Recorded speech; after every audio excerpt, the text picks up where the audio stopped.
Morning. Just having a fruit menthos. It's quite nice, actually.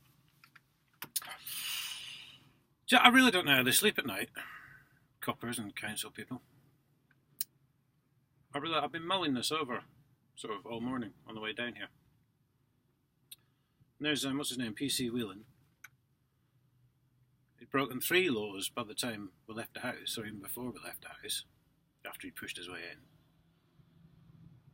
I've lost count of the amount of laws that broke in a bloody station.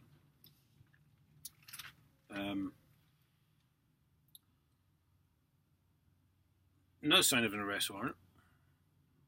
Court didn't care about that.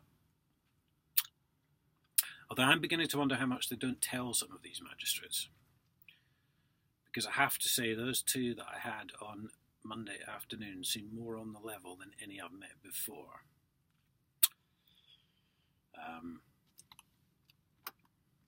And there was genuine sort of surprise and almost consternation when they found out they didn't have the file on their computer system. And I'm pretty good at judging people like that. So this is quite incredible. Oh, anytime you want to start, you can show me the arrest warrant, guys. Anytime. Still waiting. I don't know how they sleep at night. I really don't. They're supposed to represent law and order. And I know they're breaking the law when they do these things. I really don't know how they sleep at night. And I don't know about the police, but you don't see a massive turnover of staff in the council. They seem to be in it. Once they're in it, they're in it. If you see what I mean.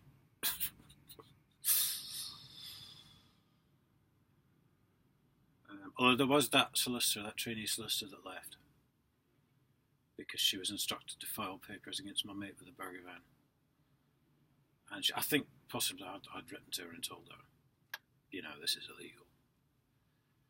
And I think she probably then looked into it. And she filed the papers, and then she filed her resignation. Because by the time I emailed her, when he got the papers, which could have only been a couple of days, I got this email back saying I no longer work for HDC.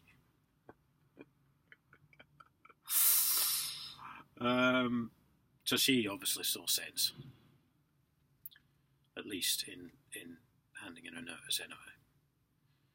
If not, she could have grassed him up, but well, you do have to wonder, don't you? I really don't know how they sleep at night. I really don't. I don't get it. They swan round harassing people, breaking the law, expecting respect. This is my real bugbear, I think. I mean, everyone breaks the law now and again. We all do it. Sometimes you don't even know that law is there to be broken. Sometimes you've been doing the same thing for years and you haven't realised that it is technically illegal or whatever. But it's their attitude when they're caught and when they're confronted, I think. Like that sergeant who I was busy preaching the law to, the actual law, down at the police station.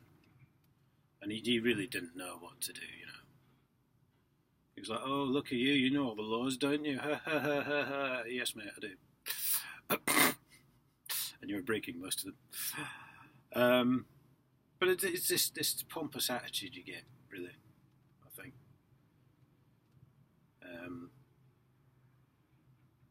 They struggle to relate to people, maybe? I mean, that's tough niggies, isn't it? Really. If I can relate to people, we've all got to meet people on a daily basis, some of whom we don't want to meet. Jesus, some of the drops I go to, we get treated like shit. And all I do is like, yeah, how you doing, mate? Yeah, okay, right. And then they're like, offhand and not bother them if you say, I'll be in the cab then, mate. Okay, yeah. If you want me. God.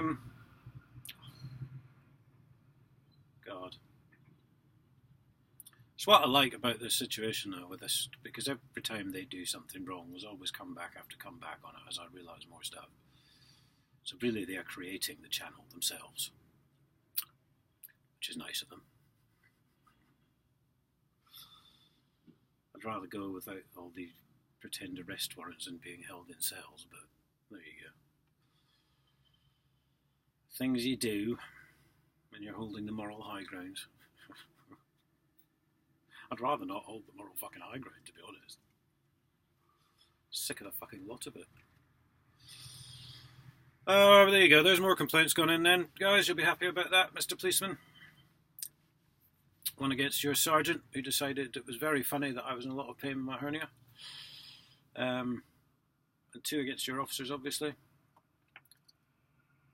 Which explains why they had those big smug grins on their faces, didn't it? Because I thought I was going to jail on Saturday.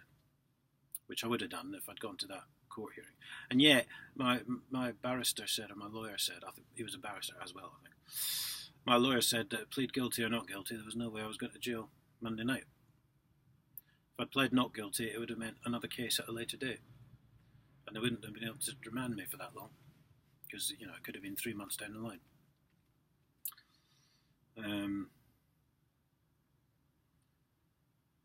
And yeah, I did plead guilty actually, but there was a lot to do with, there was a lot going on. There was a lot of pros and cons on either side, so there you go. Funny that, the barrister said I wasn't going to prison, and yet I almost undoubtedly would have if I'd gone to that hearing on Saturday morning. More laws would have been broken then. I'll see you all later.